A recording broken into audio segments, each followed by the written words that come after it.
ये कहानी शुरू होती है लखनऊ के एक ऐसे घर से जो बहुत सालों से बंद पड़ा था। ये घर बहुत बड़ा था और किसी ज़माने में यहाँ पर लोग भी रहते थे, लेकिन अब ये सिर्फ सुनसान था। और फिर इसी घर में रहने आती है वर्मा फैमिली। इस फैमिली में राजेश, उनकी वाइफ कविता और उनके 2 छोटे बच्चे आरव और आरोही थे। दोनों ही बच्चों की उम्र कुछ 10 और 12 साल रही होगी और पेरेंट्स वर्किंग थे। वो अपनी जॉब पर जाते थे और बच्चे हमेशा ही घर पर अकेले रहते थे। राजेश को लखनऊ शहर में एक अच्छी जॉब मिली थी, इसीलिए वो यहाँ नए शिफ्ट हुए थे। वो काफ़ी टाइम से एक ऐसा घर ढूंढ रहे थे जो उनके ऑफिस के करीब हो, ताकि उन्हें वहाँ जाने में ज़्यादा देर ना लगे और बच्चों का स्कूल भी पास में ही हो। और इसी घर को ढूंढने में उन्हें मिला ये घर, जो काफ़ी टाइम से बंद था। राजेश पूछताछ करके उस घर के मालिक के पास पहुँचे और उन्हें उस घर को रेंट पे लेने के लिए बोला। बहुत अजीब बात है, क्योंकि इतना बड़ा घर होने के बाद भी रेंट कुछ खास नहीं था। वो मामूली रेंट था जो एक छोटे घर का होता है। लेकिन राजेश को डील अच्छी लगी, इसीलिए उन्होंने बिना ज़्यादा सोचे हाँ कर दी और अगले ही हफ्ते अपनी फैमिली के साथ आ गए उस घर में। वो घर बहुत बड़ा था और उसकी साफ सफाई करना एक अकेले इंसान की बात नहीं थी, इसीलिए राजेश की वाइफ कविता काफ़ी टाइम से एक मेड ढूंढ रही थी जो उनकी हेल्प करे, क्योंकि कविता खुद भी जॉब करती थी, इसीलिए उनके लिए इजी नहीं था इतने बड़े घर को हैंडल करना। लेकिन काफ़ी टाइम तक ढूंढने के बाद भी उन्हें आसपास कोई मेड नहीं मिली। जैसे तैसे वो लोग अपना काम चला रहे थे। फिर एक दिन जब कविता ऑफिस से वापस आई, तब वो शाम की चाय पीने के लिए अपने घर की बालकनी में आई और वहाँ से उन्होंने देखा कि उनके घर के नीचे एक औरत खड़ी हुई है। उन्होंने सोचा शायद कोई ऐसे ही खड़ा है। उन्होंने ज़्यादा ध्यान नहीं दिया और वो अंदर चली गई। लेकिन थोड़ी देर बाद उन्होंने फिर से उसी औरत को घर पे देखा।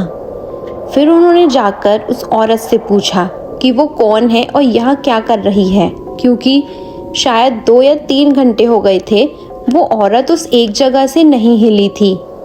तब उस औरत ने कहा कि उसने काफ़ी दिनों से कुछ नहीं खाया और उसे काम की ज़रूरत है। तब कविता ने उस पर तरस खाकर उसको काम पे रख लिया, क्योंकि कविता खुद भी काफ़ी टाइम से मेड ढूंढ रही थी।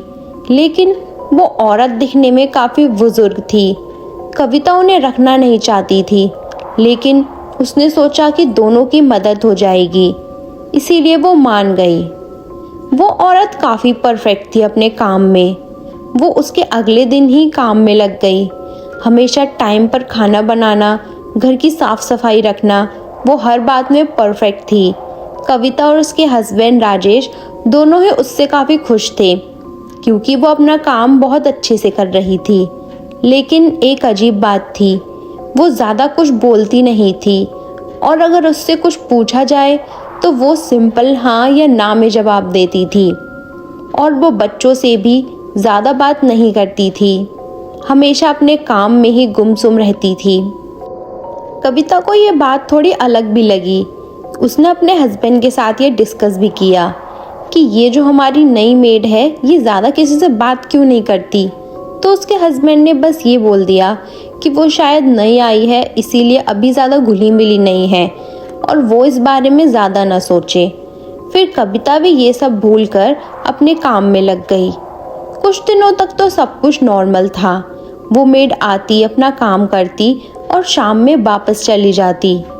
कविता ने उससे पूछा भी कि वो कहाँ रहती है, लेकिन उसने बातों को घुमाकर सही जवाब नहीं दिया। घर के किसी भी मेंबर को नहीं पता था कि वो कहाँ से आती है और कहाँ जाती है, क्योंकि वो कभी अपने बारे में कुछ भी नहीं बताती थी। और जब कविता ने उससे उसकी सैलरी के बारे में कहा तो उसने बस इतना कहा कि उनको जो ठीक लगे वो दे दें। इसका मतलब उसे पैसों से भी इतना मतलब नहीं था। कविता ने सोचा कि वो बूढ़ी हो चुकी है और अकेली है, शायद इसीलिए उसको इतने पैसों की ज़रूरत नहीं है और वो बस सिर्फ खाने के लिए ये जॉब कर रही है। इसीलिए उसने इस बारे में ज़्यादा सोचना बंद कर दिया। लेकिन कविता के दोनों बच्चे आरव और आरोही, उनको वो मेड पहले दिन से ही अच्छी नहीं लगती थी। वो हमेशा कहते थे कि उसको काम से निकाल दें, वो उनको अजीब तरीके से घूरती है और खाना देते टाइम भी उन्हें उसके हाथ का खाना नहीं पसंद आता। कविता और राजेश हमेशा अपने बच्चों को समझाते कि उसे इस टाइम काम की ज़रूरत है, इसीलिए उन्होंने उसे अपने यहाँ रखा है और वो दोनों थोड़े टाइम में ही उसको पसंद करने लगेंगे। ये सब कुछ टाइम तक चलता रहा। कविता अब उस मेड से काफ़ी खुश थी।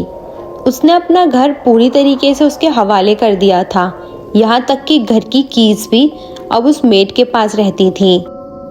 एक दिन अपने ऑफिस से आते वक्त कविता ने अपने घर के गार्ड से पूछा कि क्या मेड चली गई, तो उस गार्ड ने बोला कि कौन सी मेड, उसने तो किसी को नहीं जाते देखा। कविता ने सोचा कि शायद वो मजाक कर रहा है और वो इस बात को भूलकर आगे बढ़ गई। घर में देखा तो मेड वहीं काम कर रही थी और वो रात में अपना काम खत्म करके वापस चली गई। उसी रात कविता के दोनों बच्चे अपने रूम में वीडियो गेम खेल रहे थे। रात काफ़ी हो चुकी थी। तभी उन लोगों को कुछ आवाज़ आई, जैसे उनके रूम के बाहर कोई चल रहा हो, और उन्होंने दरवाजे से कुछ और आवाज़ सुनी, जैसे कोई उन्हें बुला रहा हो। उन्होंने सोचा शायद उनकी मदर है। उन्होंने आवाज़ भी दी, लेकिन वहाँ से कोई जवाब नहीं आया। जब उन्होंने दरवाज़ा खोला तो वहाँ कोई भी नहीं था। उन्होंने अपने मदर के रूम में जाके देखा तो उसके फादर और मदर दोनों सो रहे थे। उन लोगों ने सोचा शायद वीडियो गेम खेलते वक्त उन्हें ऐसे ही कुछ भ्रम हुआ है और वो दोनों थोड़ा डर गए और वापस जाकर अपने रूम में सो गए। अगले दिन जब कविता को ये सब बताया तो कविता ने बोला कि तुम लोग ज़्यादा देर तक मत खेला करो और अपनी पढ़ाई पे ध्यान दो। अगली शाम कविता ऑफिस से आते वक्त फिर से उसी गार्ड से पूछती है कि मेड वापस चली गई। फिर से गार्ड ने कहा कि कौन सी मेड, उसने तो कभी किसी मेड को नहीं देखा। कविता को अब थोड़ा अजीब लगा, क्योंकि मजाक एक बार होता है। उसने गार्ड को पूछा कि उसके घर में जो मेड काम करती है उसने उसे नहीं देखा, तो गार्ड ने सिंपल कहा कि उसने तो आज तक कभी किसी मेड को नहीं देखा है। कविता को ये बात बहुत अजीब लगी। उसने घर का सीसीटीवी चेक करवाया और घर के सीसीटीवी में कभी कोई मेड कैप्चर ही नहीं हुई। कविता जैसे फ्रीज हो गई हो। उसने गार्ड को बताया कि उसके घर में काफ़ी टाइम से एक मेड आती है, वो काफ़ी बूढ़ी हो चुकी है और वो डेली उसके घर में आके काम करके शाम को चली जाती है। अब कविता को घर के अंदर जाने में बहुत डर लग रहा था, लेकिन अंदर उसके दोनों बच्चे थे। उसने अपने हस्बैंड राजेश को फ़ोन किया और ये सब बात बताई। राजेश को उसकी बातों पर बिलीव नहीं हुआ, लेकिन फिर भी वो दौड़ा दौड़ा घर के पास आया और कविता हिम्मत करके घर के अंदर गई। घर के अंदर वही मेड काम कर रही थी। कविता ने उसके सामने कुछ भी नहीं बोला, वो बहुत नॉर्मल बिहेव कर रही थी और अपने दोनों बच्चों को बोला कि पार्क में घूमने चल रहे हैं और उन्हें बाहर ले आई। बाहर उन्हें राजेश मिला। उसने राजेश को सीसीटीवी कैमरे की फुटेज दिखाई, जहां कभी वो मेड कैप्चर ही नहीं हुई थी। गार्ड ने उन लोगों को बताया कि उसने आज तक कभी उस रास्ते पे कोई मेड नहीं देखी। जब उन लोगों को एहसास हुआ कि शायद वो मेड कोई असली इंसान नहीं है और इतने टाइम से जो उनके घर में काम कर रहा है वो कोई इंसान नहीं, हो सकता है कोई शैतान हो। अब वो लोग वेट कर रहे थे कि कब वो मेड घर से बाहर निकले और वो गार्ड को दिखाएं कि एक असली इंसान उनके घर में आकर काम करता है, क्योंकि हो सकता है कि सीसीटीवी में कुछ ग्लिच आ गया हो, इस वजह से उसने मेड को कैप्चर नहीं किया।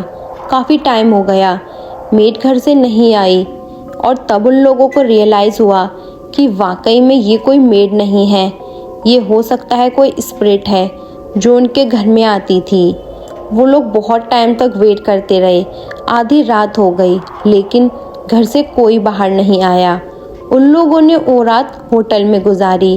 वो लोग फिर अगली सुबह एक तांत्रिक बाबा के साथ अपने घर में गए। वहाँ पर उन्होंने एक पूजा करवाई और उस पूजा के बाद से वो मेड कभी भी उनके घर में नहीं आई। लेकिन आज तक इस बात का राज पता नहीं चला कि वो कौन थी, कहाँ से आई थी और उस रात के बाद वो कहाँ गायब हो गई।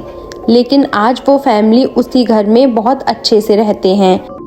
राजेश ने इस बारे में अपने घर के ओनर से भी डिस्कस किया। ओनर को इस बारे में कुछ भी नहीं पता था, लेकिन राजेश ने अपनी तरफ से पूरी कोशिश की कि वो इस घर की हिस्ट्री जान सके और जो उन्हें पता चला वो काफ़ी शॉकिंग था। अगर आपको भी जानना है कि उस मेड की हिस्ट्री क्या थी, वो इस घर में क्यों नौकरानी बनकर आई थी और वो अचानक कहाँ गायब हो गई थी, तो कमेंट में पार्ट 2 लिखें। और अगर आपके पास भी अपनी ऐसी कोई स्टोरी है जिसे आप सबके साथ शेयर करना चाहते हैं तो कमेंट में या फिर ईमेल में अपनी स्टोरी लिखें। और अगर आपको ऐसी ही मिस्टीरियस स्टोरी सुनना पसंद है तो चैनल को सब्सक्राइब करें। जब तक के लिए स्टे सेफ, मिलते हैं नेक्स्ट वीडियो में।